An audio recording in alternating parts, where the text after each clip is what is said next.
So Nick, are you aware that the camera's really... Oh, okay, you're fully aware. Hello, Traverse City. Woo! Thanks for doing this. Oh, my pleasure. I can faintly hear some hoots and hollers. We can do better than that, everybody. We can do better than that, right? I don't think so. There you are. You can't see us? No, I don't think so. You were lulled into apathy by our lowbrow comedy. It's understandable. Where is he? Where is he right now? At his house, probably?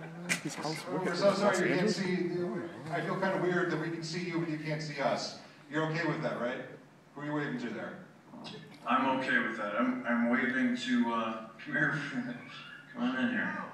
See, that's what we look like. It's me. We were all secretly hoping that would happen. Now she's taking her pants down. Excuse me for 1 second. All right. You're getting a lot more than you bargained for. You won't get that kind of action from Jeff Daniels, I guarantee you. We can stop this right now. This will be the greatest Skype Q&A we've ever done. So, I'm a big fan of Jeff, by the way. I'm sorry, did that cut out? Could you repeat that? I'm a big fan of Jeff, by the way. I just know he's the closest thing to a local that I'm aware of. Jeff's a local? I don't know. He's further down state. He's in Chelsea, which is near Ann Arbor, but he was in a movie called, everyone remind me the name of the movie? Escanaba in the Moonlight. You ever see that? I've read the play. Okay, yeah. I don't know if he wrote the play or if he was just the first production company to put it on in Chelsea, but they shot a movie that was shot up in the UP, but it was edited and whatnot down here in Traverse City. So he's a local, I guess, by those standards. Amen. I love it. So what can I tell you? Well, I don't know. We got some folks here, I'm sure, who have questions. I wanted to, I guess right off the bat, ask a personal question. How did you had to go down there ball rolling? How did you find this project? What drew you to this film? I was in a very wonderful and challenging movie in 1998 called Treasure Island. It was my first Sundance movie, and Bob Byington, this filmmaker, was also in it, and he was the script supervisor. I highly recommend, I believe it's available on Amazon Instant, Treasure Island. It has nothing to do with Long John Silver. I met Bob, and we really appreciated the cut of one another's jibs. We both shared a love of language and a really dry sense of humor. And so when he started making films in Austin some years ago, he always had a part for me. So I'd go be in his other movies, Registered Sex Offender, also known as RSO, and Harmony and Me. Very enjoyable, readily available from your online service providers. And so then he had always been threatening to write me a bigger part. So he wrote these two parts for Keith and I, the lead and myself. And then he asked me to produce it. So it's the only thing I've produced. I was the creative producer, which meant I ran the set. And then we had a real producer named Hans Grafunder, who works for a young up-and-comer named Terrence Malick. You'll be hearing more from him in the coming years. And so Hans ran the office, and Hans is sort of the dad. He makes sure everything gets done right so that Bob and I can play like children. Wonderful. Is producing, did you like it? Would you do it again if you could? I would. I come from little Chicago theater companies, and independent films to me really feel like the same kind of collaboration where you can see all 20 people making the art together.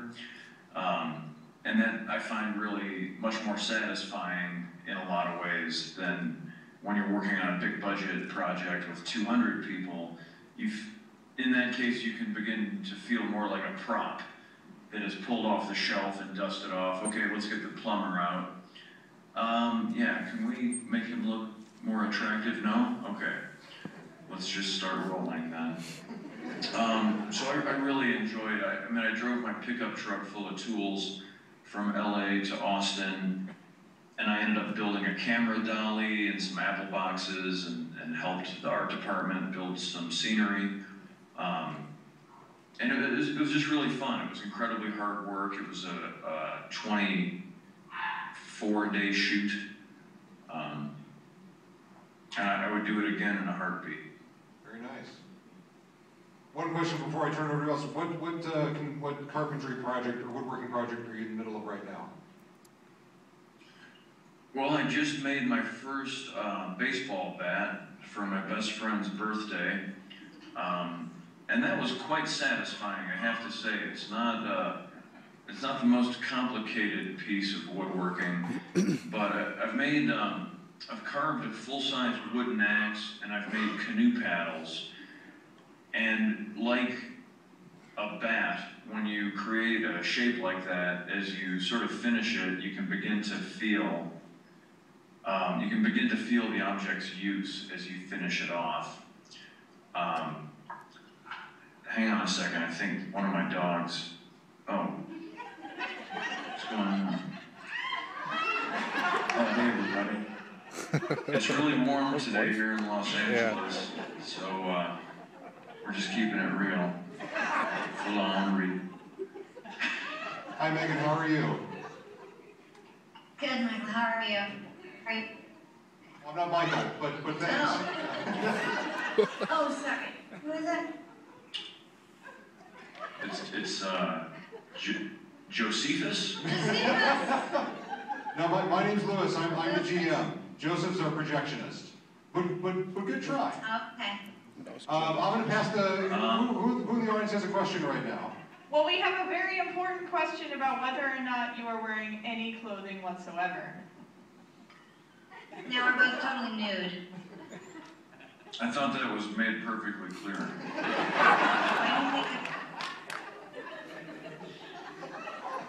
I didn't think the computer is moving. Hang on 1 second, please.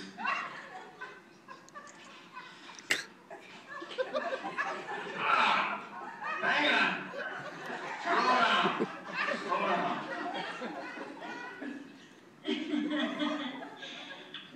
All right, what were we talking about? Bye. Bye, Megan. Bye. All right, first That's what question. I came for. It's a good girl.